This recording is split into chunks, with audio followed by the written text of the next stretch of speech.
Welcome to the second day of the Temasek Polytechnic Open House. Right, for today's segment that we are conducting would be on Jumpstart Your Future with Temasek Poly. And we are the Education and Career Guidance Counselor. So what do we actually do here? ECG at TP Career Services Center. What we do here is really focus to help our students develop their self-concept and deepen their understanding and commitment towards the sector that they are likely to enter after they graduate, successfully transit to work.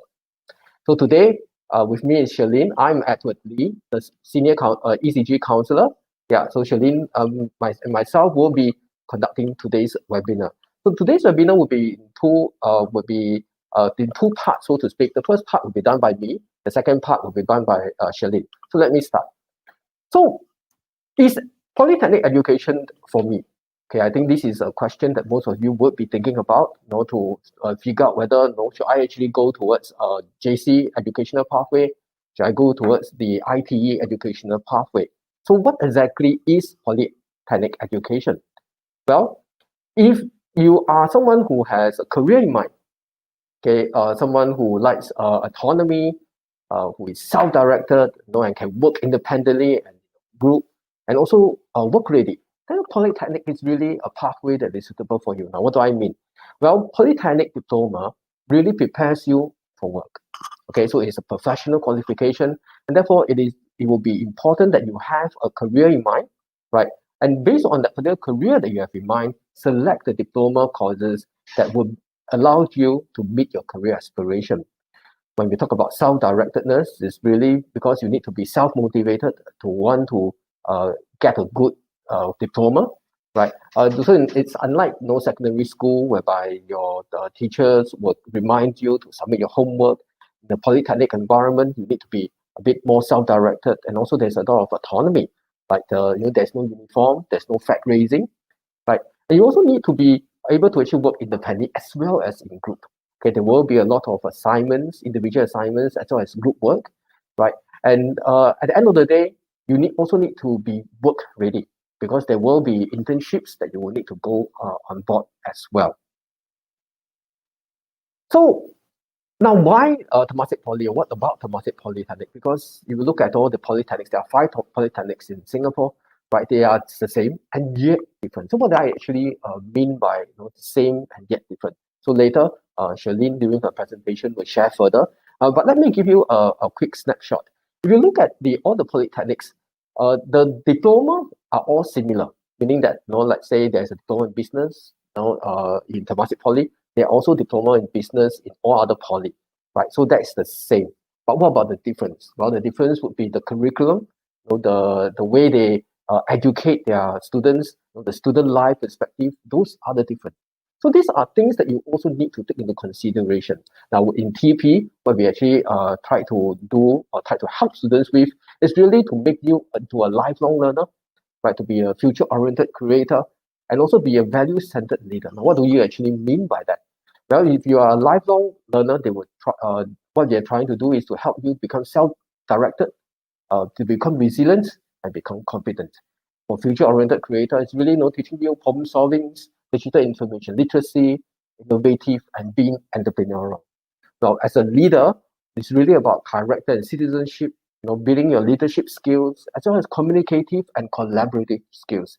Now, so you want to find out more about this, tomorrow at 10 a.m., there is going to be a segment that is conducted by our PCEO, Mr. Peter Lam, as well as the Director of Admission and the Registrar will all be there, right, to share with you how do TP build you to be who you would want to be. So for today's presentation, really we will be talking about these 4 things, right? Knowing yourself, exploring your options, making decisions, and taking actions, right? To go towards planning, which is the possible educational pathway, as well as which is the career that you wish to go towards, right? And for these 4 things or 4 bubbles, it is underpinned by 3 questions, which I think for those who are from the MOE secondary schools or from the ITE, you shouldn't be too unfamiliar with it. So these 3 questions are: who am I? where am I going, and how do I actually get there? So let me start off with knowing yourself. So in knowing yourself, what do we actually mean? It's really mean, who are you? So what are your likes? What are your dislikes? What are your can? What are your cannots? Right? Now, after knowing yourself, then you can actually move on to the second step, and then followed by the third step and the fourth step. Now, in who am I? Some of you will say, hey, how do I actually discover who am I? Right? Well, one way is really to understand that everyone has a unique set of values, interests, personality, and skills. So what do I mean by that? Well, depending on what you actually value, depending on what you are interested in, there will definitely be a career that is suitable for you. Let's say that maybe you are someone who is more introverted rather than being extroverted, right? Then you may want to actually choose jobs that decrease interaction with people, right? So there will be definitely jobs suitable for you depending on the kind of personality that you have. Now, after which, then is to look at the interest perspective, right? So develop your interest and ability and passion to contribute meaningfully to society through your profession. So what does it actually mean? Well, here what we mean is that, for example, let's say you like knitting. Okay, so if you take knitting as a hobby, as an interest, right, then it doesn't really quite apply here because you're not being very productive, you're not really contributing meaningfully to the society. But let's say, okay, that you need, and then you are developing a kind of what I call a holder to put masks due to the pandemic. Now we need to wear masks, right? And then that becomes there's kind of a societal value, there's kind of an industrial value towards it, and then that's where you can actually develop it further, potentially to transform it into a career. So think deeper about those interests that you have and whether those can all transform itself instead of into a pure hobby to become something that is work related. Now, thirdly, it's also important to actually look at gaining greater self-knowledge, okay, about yourself. Because once you have the greater self-knowledge about yourself, you will be more committed towards your career aspiration as well as making a right career decision. Now, so all those that I said earlier on, is really based on observation, right? Based on what people tell you. So what are you interested in, right? So you can be interested in music, movies, books, and reading. These are things that you can actually observe and people can tell you about it, right? But is there a more scientific way of doing it? Well, there is. So for those who are from the Singapore secondary schools as well as the IT, I think you'll be familiar with the My Skills Future portal. So in the My Skills Future portal, there are actually 4 assessments that you can actually do. The first one is career interest. Second is the skills confident. The third is the work value. And the fourth is really learning style. Now, all these actually helps you sort of like inform you who you will be. Okay, who are you? But all these, like all assessments and the profiling tools, it is just to inform you who you are, but it doesn't define you. At the end of the day, okay, it's you who is important. And if you feel that the whatever result that is being produced is not you, then it is not you. Because at the end of the day, okay, you yourself know yourself best. But if you are not familiar or you are not sure about it, well, that you can actually try using the assessment, right, to give yourself some kind of an indication and some point to start off with. Now, what I'm going to talk about is really the 2 assessment, the career interest as well as the skills confidence. In the career interest is really about what do you actually like doing. So nothing to do with your ability, right? Skills confidence is really about what you can and cannot do, okay, more than what you like or dislike. So when you're doing it, remember that when you're doing your career interest, always look at it whether you like or dislike. Don't look at it whether you can or cannot. So a lot of times, most of the students are doing the RISEC, they will have this, or doing the career interest and this skills confidence, they will have this confusion, all right? And then once you have completed the assessment, it will generate 3-letter codes, right? Now, what is this particular 3-letter codes, right? This is the 3-letter codes, we call it the RISEC or the Holland code. Now, here you say, hey, I say 3, how come there are 6 here? Well, it's only the top 3 that is most representative of you, but it doesn't mean that you will not have the remaining 3 codes as well, all right? So, but usually you just focus on the dominant one, which is the first 3. Now, so what exactly is this particular RISEC or Holland code? Now, what does it actually mean? Now, I will not bore you by reading out what is stated in this particular slide, but rather I'll give you an example. So let's say that your parent wants you to actually get a cabinet, all right, and you need to build it, right? And then if our person will be so excited to be able to build the cabinet that he will immediately go to IKEA, go and buy a DIY cabinet, come home immediately, start to actually hammer and build the cabinet, right? If you are such a person, then typically you are our person. I person, when you actually get that particular DIY cabinet back home, what you're going to do is that you're going to discard the instruction manual and you will just figure out, oh, I think this screw comes here. I think this panel goes here. You'll be very investigative and you want to try to figure it out on your own. A meaning artistic. It doesn't just mean that your singing ability, music ability, your drawing ability, dancing ability. Okay, it's more than that. So let's say that you need a coffee table at home, and then you realize that you have a discarded cabinet. And then cabinet got a flat surface, right? You say, hey, I can actually convert my cabinet into a coffee table, right? So an A person will convert that particular cabinet into a coffee table, right? Thinking out of the box. That's an A person.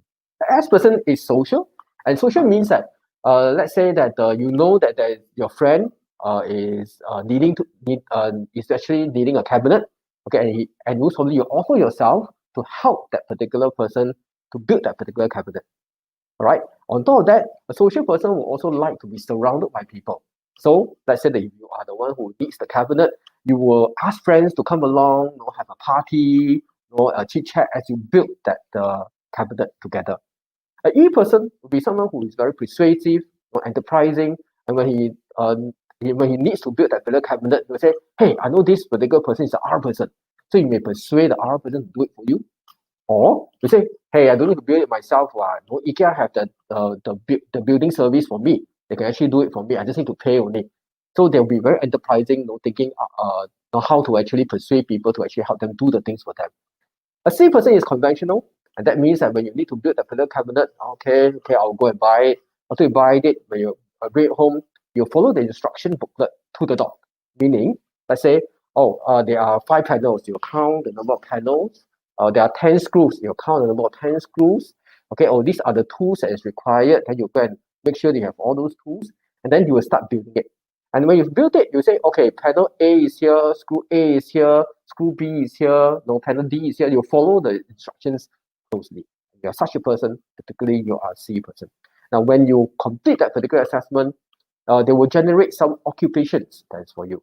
Now, do not be surprised by some of the occupations, all right, because those occupations are an indication, all right, for you to actually explore further and wider. And you need help to decipher the results, right? You can always approach your ECG counselors in the respective IOE schools, or for those who are in ITE, you can approach the ECG counselors in ITE as well. All right.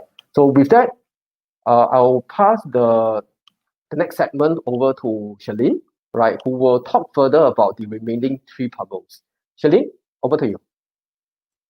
All right. Thank you, Edward. And indeed, knowing yourself is actually the first step. And, just to emphasize on what Edward had shared shortly earlier, knowing yourself is about knowing, number 1, your interests, number 2, your skills, which is what you are good at, and number 3, which is your values, which is about, what is important to you when you make a decision. Okay, so once you have that sorted out, that answers the who am I question. So after knowing yourself, what's next? So let's move on to exploring your options, or in other words, we are answering the second ECG question, which Edward spoke about, where am I going? And to work out where you are going, you will need to understand what are the available educational pathways or options for you. Okay, at this juncture, I know many of you out there listening, you come from various backgrounds. So some of you could be in the secondary school, you could be a Sec 3, Sec 4 or Sec 5 student. Some of you might be from ITE. Okay, and I know that we do have concerned parents as well in the audience and concerned about your child's pathways. And you may have already decided on a certain pathway. What I'd like to do is to encourage everybody to keep an open mind to what I'm sharing in the next few slides.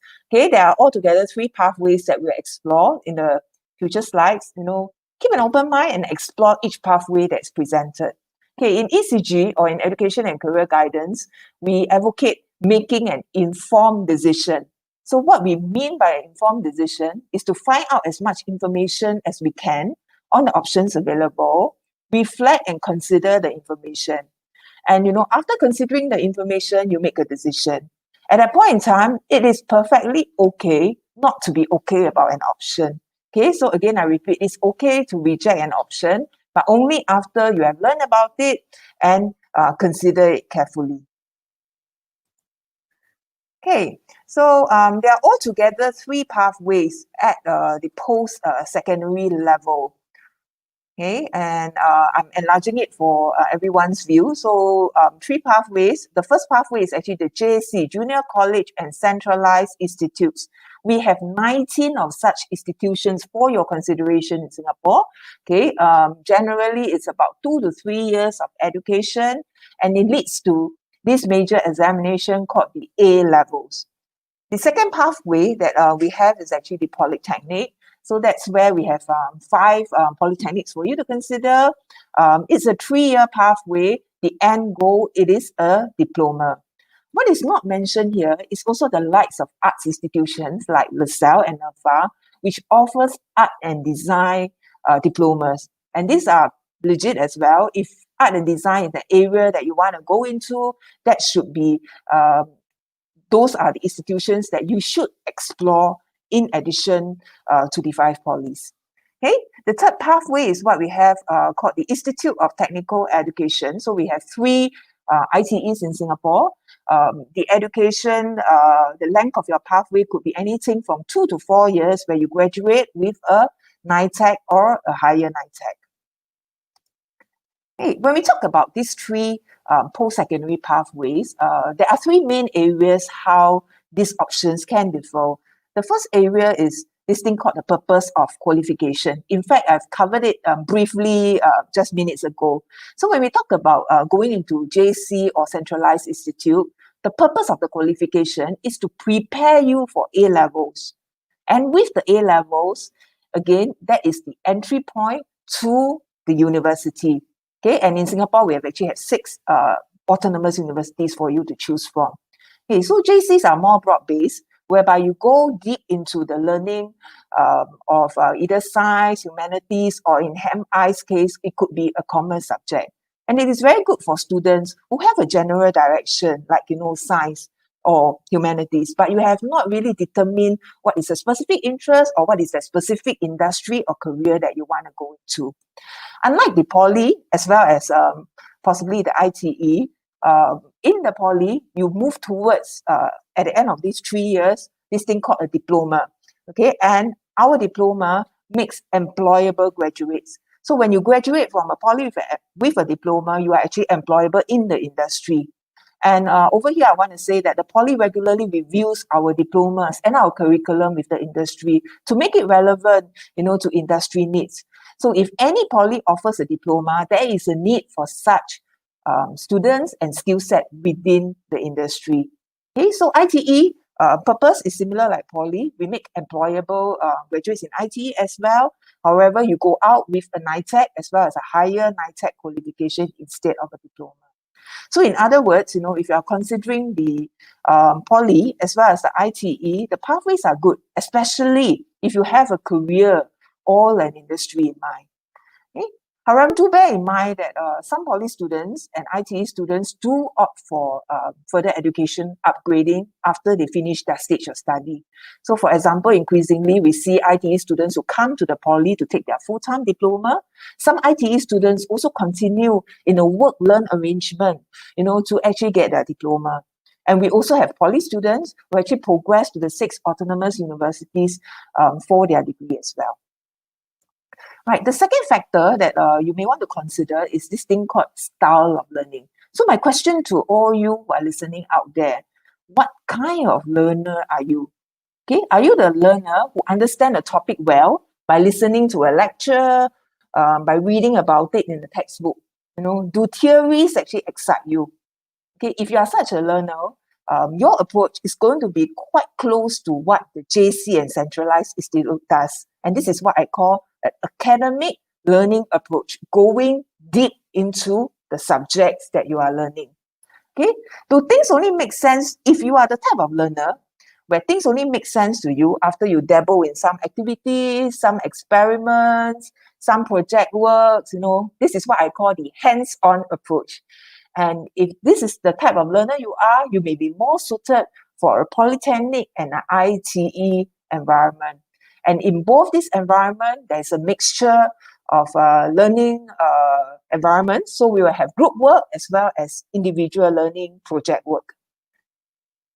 Okay. Apologies. So I'm jumping ahead of the slides. My apologies. There's one more factor that I'm going to cover, which is what I call here student life. Okay, so if you do enroll in a junior college or a centralized institute, that will resemble a secondary school life.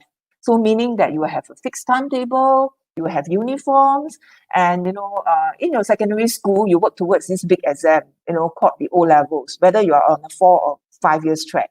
Okay, so in a JC, it's the same. You work 2 years towards this big exam called the A levels.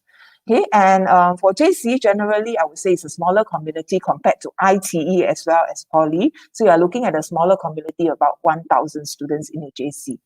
Okay, in a Poly, we always call Poly a glimpse to adult life. So meaning that there are no uniforms. Okay, remember we are training students to actually go out to work, and timetables could be more flexible. Okay, we are looking at a bigger community. So imagine we take in about 5,000 students a year. So the entire student population in the Poly for full-time diploma students could be 15,000. So big pool, big network, more connections. And in Poly, there is no major examination in year 3. Okay, but what we work towards is actually this thing called cumulative grade point average. So meaning that we take into consideration your work right from term 1 or what I call semester 1 in year 1. So consistency is actually needed. Consistent hard work is needed in the Poly, which is why, Edward mentioned earlier on about being self-directed. I think that makes really a difference in the Poly. Okay, ITE is a hybrid. I will call it really like a hybrid. So you have the uniform, okay, you have that timetable, you have a fixed class to belong to. However, there is no major exams in that sense, okay, so it's also a grade point average, okay, which means consistent work throughout. Okay, in terms of the uniform of ITE, because of the fact that ITE is training students for work, you will find that there are certain adaptations to the uniform. So if you look at the business students, the guys will actually be wearing long sleeve shirts, and they even have a tie to put on. So pretty cool, because that mirrors the working life. Right. Okay, so if you think that the polytechnic education is where you want to go, I have actually 2 tips for you. Okay, the first tip that I have for you is really to look at all the 5 polys. And why do I say that? Because there might be unique courses in each of the 5 poly. So for example, in Temasek Poly, we do have several unique courses like the Diploma in Law and Management in our business school. We also have our Veterinary Tech course, which is in our Applied Science school. And we also have our psychology course, which is actually in the Humanities and Social Science school. Okay, there could be unique tie-ups, right? TP is, in fact, the only poly to collaborate with Lufthansa Technical Training for our aerospace students to make them employable within the industry. Yeah. On the other hand, if you have very specific interests, so for example, yesterday I think among the audience there was someone who showed some interest in sports science, and if that's the case, perhaps Republic Poly could be the poly that you want to take a second look at. And when it comes to nursing, of course, we are talking about the likes of Ngee Poly as well as Nanyang Poly. Okay, so regardless of which course you are looking for, but be sure to look at all the 5 polys to ensure that you do not miss out on any course that really you desire. Okay, the second tip that I have for you is to really look at the modules in the diploma. Okay, so do not make a choice of which diploma to go to just based on the name of the diploma. And as an ECG counsellor in the Polytechnic, sometimes when I talk to students who express dissatisfaction about their course when they are in year 1 or year 2, one of the reasons that they give me will be like, I don't quite like these subjects or these modules that I'm doing. Okay, so in the poly, we don't call them subjects, we call them modules. Okay, I don't like these subjects that I'm doing. Yeah, and this could be avoided if before enrollment or before selecting the course, you had taken a close look at what you are doing, so that you know that in year 2 and year 3, these are the subject areas that you are covering, and you won't be actually taken by surprise. Hey, there's also another reason why I would like to encourage you to take a look at the modules in the diploma. Okay, so even for very similar courses, that is throughout, that is offered by the 5 polys. Okay, I'll use an example in this case. All 5 polys offer a diploma in business. So one of the common questions that an ECG counsellor may get is, so which poly is better? Which business course should I go for in which poly? Okay, my answer to that would be look at the modules in the diploma of the respective 5 polys. Because when you look at that, you will realize that diploma in business across the 5 polys is same but different. What do I mean by that? Okay, they will cover different modules, and in some cases, even different specializations. So for a record, the diploma in business in TP, there are 4 specializations to go to. Yeah, so be sure to never look at just the title, but consider the modules in the diploma to make a more informed decision. Okay, especially when you're considering an education in poly or in ITE. Okay, my question to you is, where does your education lead you in terms of work? Okay, so this is what we mean when we talk about this term called the world of work.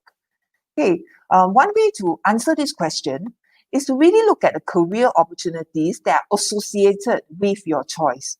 So the polys actually make it very easy for you. So when you go to the diploma course prospectus page in each of the poly, there would be a section on career opportunities. Okay, so this is a screenshot that I have from the Temasek Poly website. It is from the diploma in electronics, and it says that once you graduate with a diploma in electronics in TP, these are some of the positions that may become available to you. So I'm talking about like test engineer, product project engineer, system integration engineer. Okay, so my question again is, if you are a student and you are interested in a diploma in electronics, are you aware about what all these positions are about? What is the environment that they operate in? If you are not, could you read up about them, or could you ask someone about it? And this is important because when you come into environments like a Polytechnic and ITE, remember, we actually train you for the industry and for work. So you must have some interest in these positions and these work environments that you are going into. Exploring the world of work also means that you understand that technology will definitely affect your life as well as your job. So the question is the job and career that you are interested in risk of being replaced by automation, replaced by robots, and replaced by AI? Hey, I have an interesting site to recommend here. And this is not a site by TP. In fact, this is a site that says, will a robot take over your job? It is a site by BBC UK in collaboration with Deloitte, which is a consultancy company, as well as Oxford Uni. Okay, so the researchers actually came out with an algorithm. When you key in jobs, you will be able to see the likelihood that you will be automated, that the job will be automated in the next 2 decades. Okay, just bear in mind that this is in the UK context. So some of the language might be different. So for example, if you are keying in, let's say, a job for a lawyer, okay, if you key in a lawyer, it might not show up. But if you key in a barrister, okay, which is the UK equivalent, okay, that will actually show up. Right, so let's illustrate with an example over here. Okay. So when I key in a job, which is electrical and electronic technician, and I click on this thing, find out automation risk, okay, this is where the percentage will come out. So the research predicts that the likelihood of automation is actually 83%. So meaning that it's quite likely. Let's take another example. Okay, so when I key in a job of an electrical engineer and find out the automation risk, you will realize that in this case, the site predicts that it is quite unlikely, which is 10%. Okay, I will encourage everyone who tries this site not to just take the percentages as it is, but rather, when you see the percentages, think through why are some jobs being prone to automation? Why are some jobs not being prone to automation? So as robots actually gain improved capability, or as AI actually gain improved capability, certain repetitive, certain manual tasks, it will be taken over. So again, the question is to ask, what are some of the skills that will ensure that the job will not be taken over? So when it comes to, for example, when it comes to roles that require creative problem solving, when it comes to roles that require negotiating skills, when it comes to roles that require social intelligence, okay, these are the roles that will have a lesser likelihood to be taken over. Okay, so again, I repeat, think about why are some jobs easily automated and why are some jobs not easily automated. Okay, at the end of the day, the world is constantly changing. Okay, it may sound very cliche, but the only constant is actually change. Yeah, and even after you graduate with a diploma, a NITEC, a higher NITEC, or subsequently with a degree, okay, we need to have a lifelong learning mindset so that we can constantly upgrade ourselves, to keep to date with current skills. And that is actually the best insurance and the best ticket to job security. Hey, so with all the information you have, how do you actually make a decision on where am I going? What is the pathway that I'm going to choose? Okay, find out as much as you can, which I think you guys are doing, by attending our webinar, by attending TP Open House. That is actually the first step. After you find out about the information, reflect on the information. Okay, so we have spoken quite a lot in the past few slides. So for example, Edward talked about RISAC. Okay, so after listening to Edward, if you're not very sure what RISAC is or what is your RISAC code, and you are a local student, as in a student in Singapore secondary school or ITE, be sure to refer to My Skills Future. Do the assessments, okay? And if you can't make sense of your results, that's where you can go to a ECG counselor in your school. Okay, so always reflect on the information. And I shared the portion about learning style. So, reflect on your own learning style as well. Ask yourself, what kind of learner are you? Okay, and making a decision and making a plan also involves a plan A and plan B. Okay, and do not be in a situation whereby you only have one choice. Do not be in a situation where you only have one diploma or one JC that you want to go into. Okay, because sometimes what if you do not get into that choice? So always have a backup plan or even plan C in mind. Yeah, so this is very important for making planning for your decision. And lastly, seek advice. You are never alone, so seek advice from significant others. Okay, you can talk to your friends. Okay, don't forget your parents, teachers, as well as lecturers, relatives, people around you. And why do I say you seek advice from these people? Because these people have walked the same pathways as you. They have also made an educational decision sometime in their life. So listen to them. Ask them how actually came about to make that decision. And you could actually learn from their experience. And another advantage of talking to these people is because these people know you well. So they may have identified certain blind spots that or certain factors that you have not considered, which is important. Okay, so do open your hearts and minds and ears, and listen to them. Okay, and I will also encourage you again. Okay, I think I've mentioned this previously. So if you have an ECG counselor in your school, please approach them and have a chat with them and clarify any doubts that you have. Okay, after you make a decision, you take an action. Okay, so it all depends on which stage you are at. Okay, if you are a local, if you are a current secondary school student or an ITE student, and you have decided that the Polytechnic route is for you, so perhaps the action for you is to get ready for this thing, what we call early admission exercise, which is EAE. Okay, if after considering, after reflecting on the information, you feel that you still do not have enough information, you do not know enough of the poly or the course that you want to go to make a decision, then perhaps take action for you would be to attend all the open houses of all the 5 polys that is happening this weekend. Okay, so how do you make the best use of this open house that we have? Number 1, attend the informative webinars. Okay, we are now at day 2, and we have one more day tomorrow, which is day 3. So I've taken a glance at the schedule over the next 2 days, today and tomorrow. the schools will be presenting a lot of valuable information about their courses. And you are not just hearing from the schools. In fact, some of the talks you'll be hearing from our students. So come and listen to the students' perspective on what life is like in poly. And some of the webinars are also presented by industry practitioners. So listen to the industry practitioners as well as to what they say about the industry, and what is work like, what is the world of work like. Okay, so the second tip I have for you is to ask questions. Okay, so if you are too shy to ask in a public platform, okay, approach your ECG counselor or approach your lecturer to actually ask the question. And number 3 is to explore all the 6 schools in TP and beyond. Okay, so in TP, which 6 schools am I talking about? So these are the 6 schools. And it is very important to explore all the 6 schools and not just look at the name.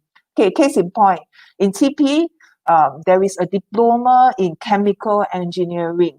Okay, and a lot of people would assume that a diploma in chemical engineering, because of the name, appears in the School of Engineering. But in TP, it's actually under the School of Applied Science. So similar combinations or similar scenario might happen in the other poly as well. So that is why I tell the students, if you're exploring the poly, make sure you explore all the 6 schools and take a look at our diplomas. Okay, I have reached the end of my presentation. And in fact, when you're watching us from YouTube Live, you can ask a question. Look out for the live chat on the right-hand side of your screen, and that's where you can actually chat with me and Edward on any questions that you have.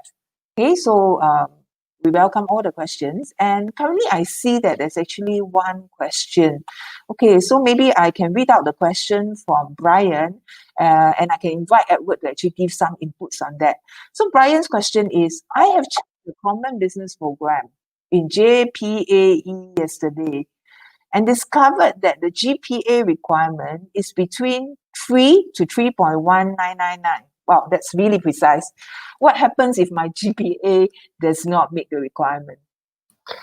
Thank you, Charlene, and thank you, Brian, for posing the first question. I do remember you, Brian, because yesterday, when we were conducting the session, you did ask a question about the common business program and how to actually go about doing it. And I applaud you for having gone and visit the JPAE website. Now, for those who are not familiar, so it's let's say that you have a higher NITEC or a NITEC and you do wish to come to Polytechnic, please go and visit the JPAE. So you just need to type in JPAE in the Google, right? It will lead you to the JPAE site.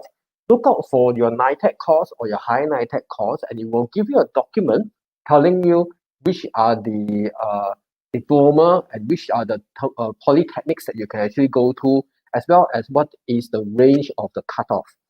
Now, to answer Brian's question, let's say so I am assuming, okay, that your results doesn't meet it, meaning that your GPA is not at 3.0 and most probably is below that, and therefore the opportunity of going in would be lower.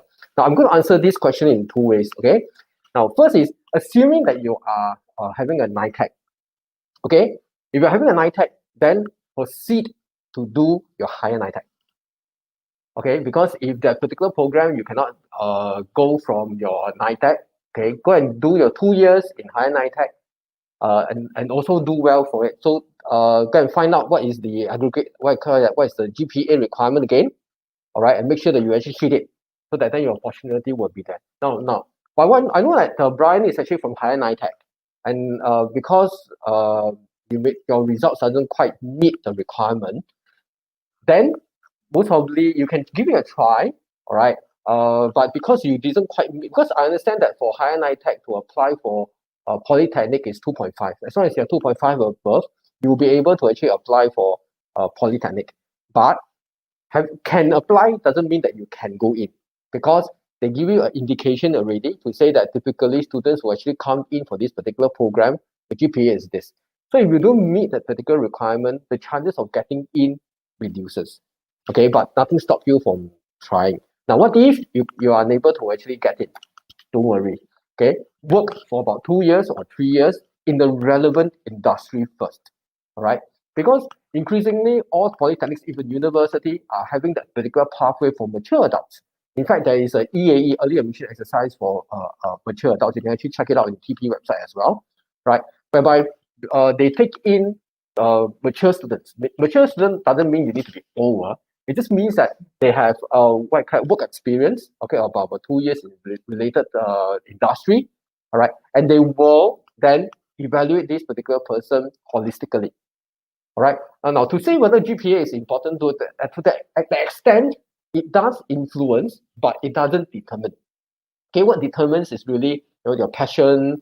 You go for interview and things like that, right? Then they will actually assess and see whether you are suitable or not, right? So that is the options. If let's say that your GPA doesn't quite meet it, now I will encourage Brian actually, if you are still in ITE, right, to go and see your ECG counselors in your respective college, all right, and present this particular concern that you have, okay, and see how they can actually guide you along to chart up, okay, what kind of work experience is required in order for you to go into that diploma of your choice, all right. And assuming that let's say you are alumni, meaning that currently maybe you are doing NS and you have already completed you are currently not a student, also don't worry, okay. ECG services in the Polytechnic is also for alumni. Okay, so for example, I understand that if you are from ITE, you will be able to actually go back to see the ECG counselor as well. So just go into the respective college website, okay, and search to see how you can actually make a booking with them, right? And then you can actually follow up with them. Yeah, so there will be some what I call that pathways that most probably may be suited. The other way is really to go for your technical diploma. Okay, so ITE increasingly have technical diplomas. All right, and I understand that the requirement to get in would be lower. But of course, I'm not sure whether there's a technical diploma in business because you seems to be interested in business. But that's something that my ECG colleagues over at the ITE most probably will be able to actually advise you as well. So I hope that I've answered that particular question. Yeah, indeed. I think what Edward, I really echo what Edward says. Really to find out about all your options lah. So not only just the common business program. I think Edward mentioned about the work study programs and work learn diplomas, and I think there are some in the business sector. Yeah, so really find out your options, and then just now I mentioned briefly about making plan A, B, or even C, so that you know what you have on hand. And of course, it is natural, we do have preferred choices, okay, but always bear in mind that sometimes second choice may not be a bad choice when it's available to us, and if it's a first choice, it's not in a way available lah. Yeah, so Brian, I think it's very good that you're attending our webinar and asking us this question. So work out your options with the counselor in ITE, or if you want, you can actually come into TP to look for us. Yeah, and yeah, from there, and you can see how to actually make your next move. Yeah. So there's another question here, which is from T68 Home, and it says that I'm interested in handling medical equipment such as MRI, X-ray, CT scan. So which course should I actually look at? Shalene, you want to attempt answering that? Or okay, I'll do it then. All right. So these are all the medical equipment that you actually want to do, but it all depends on what is the role that you think that you want to do. Now, are you thinking about maintaining these particular, because handling can mean a lot of things, right? Are you thinking of maintaining these particular equipments, right? Being a technician, going around to actually help people fix this, or are you interested in manufacturing these particular equipment? Now, if that's the case, then maybe an engineering program will be more suited. Okay, like for example, in Temasek Poly, there is the biomedical engineering. Okay, but having said that, if you are interested in, let's say, electronic stuff and all, it need not necessarily be just biomedical. You can also go into electronics or mechatronics. Okay, they will also build you skill set. Okay, to sort of like maintain and repair all this equipment. Now, if you mean handling, meaning to actually administer. Okay, like for example, medical equipment to administer MRI, to help people do X-rays, and CT and all, then you may want to go for a more science-based program. All right, and interestingly, maybe a lot of them, all of you don't know, if you want to handle X-ray, MRI, CT, a diploma is not enough. Okay, you need to get a degree. Okay, of radiology from SIT, for example. All right. So if this is your career option, then you need to look and see what is the needed minimum requirement for you to work as that particular job. Now, if that is the career that you want, okay, and this is the requirement, you work backwards. So now the question is that, let's say you want to be a radiographer, all right, then you need to look and see what is the degree that is required and which are the diplomas that is being accepted by this degree program. All right, so depending on this particular diploma that has been accepted, it can be very wide range, you know. For all you know, all the engineering programs may be inside. So that means that you have an option, okay, to now select which are the diplomas that you want to actually take. But assuming that it is very targeted, saying that, oh, only biomedical or only biotech, then in that case, your choice is very clear. Then you may want to just focus on this particular diploma that will allow you to move into this particular degree. Okay, so work backwards.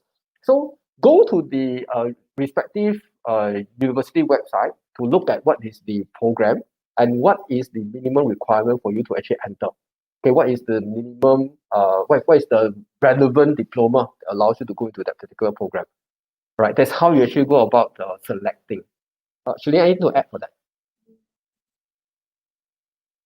No, okay, sure. So currently there isn't more questions. So any other questions that you want us to actually address, you can actually type it out inside the chat.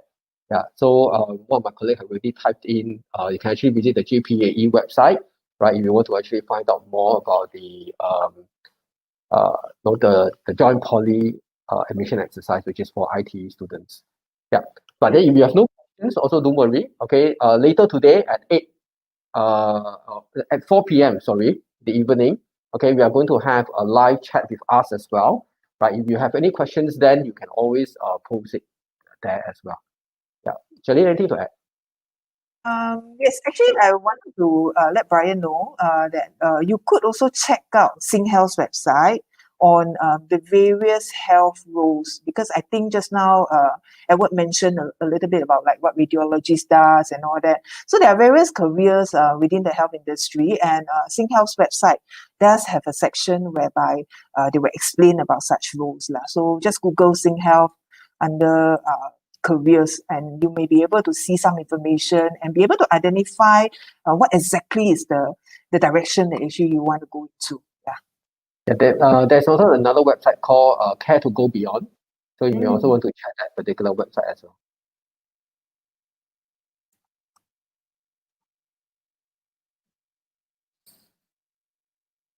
So if there's no question, right, I think we can actually end the session. Oh, I do have one. Cynthia was saying that do you need to be strong in science subjects to take up applied science or engineering course? Okay, so let me answer it. Well, when you say strong, okay, do you actually mean getting a A or a B or anything like that? So it means that let's say you have a C, is it? Does it actually mean that you are weak in it? Well, the thing is that it will give you an advantage. Let's say that you are going into the applied science and engineering, okay, it will give you an advantage. But more importantly, when you are actually applying for the course, look at the minimum entry requirement. Does the minimum entry requirement says that you need math, you need physics, you need chemistry? All right, because like for example, I understand for engineering, there's actually a range for math. Let's say that you got a D7, you may not be able to actually apply for engineering, for example. Okay, I couldn't quite remember, but it's something that I actually recall. But do check your JAE. So there is this particular segment that says that minimum entry requirement. Look at the minimum entry requirement and see whether those subjects are being listed and what is the suggested grades. So if you don't meet it, that means that that particular course will not be open to you. All right. Now, but assuming that you actually meet it, and then it says C6 and you have a C6, when you study it, it all depends on you. I have students, all right, who have a C6 in, let's say, physics, right? And you know that engineering is actually heavily biased towards physics. Okay, at the end of the day, that particular student still graduated with a diploma in merit. All right, so it tells us that it all depends on you. Okay, your past results is a history. It is about what you are going to do now that is going to make a difference for you to move on and also do better. All right. So to keep it short, do you need? Actually, the answer is no. But do you need to work hard? The answer is yes. Yeah, I hope that I actually answered it. Actually, I need to add. Okay, so what you can do is also to look at to make a informed decision, you could also look at the particular course that you're interested in. So there are many courses in applied science and I think even more in engineering, because engineering is quite a big school. Yeah, so if you look at the modules within each course, then you will be able to judge, whether it takes extensive use of that particular science module that you have lah. Yeah, because I think it may differ from diploma to diploma, and also because over here you mentioned science, so I think science could include physics or chemistry or even biology. So depending on I guess which one. So I do have students who tell me that they're not so good in physics, but they are actually pretty strong in chemistry and that. Yeah. So that's my contribution towards the question. So hope we've answered this question for you, Cynthia. Okay, so any more questions? If not, okay, so if you're not sure of what question to ask, or you do have questions that pop up after the session that we have today, just bear in mind that at 4:00 we will have a live chat. Okay, so that is where you have an opportunity to actually clarify your questions lah. So we welcome you at 4:00 and we really hope to see you. So anything to add, Edward? Oh, Okay. yeah, so meanwhile, we'll just enjoy the open house. All right. Do go to the various course talk. Go into the various student sharing. Okay, and also try to visit the other polytechnics as well, so that you have a better sensing on finding which is the polytechnic, because student life is also important, because it is the 3 years of your journey, right? So something that I want all of you to also look at. Now, if not, then I'll see you guys at 4 p.m.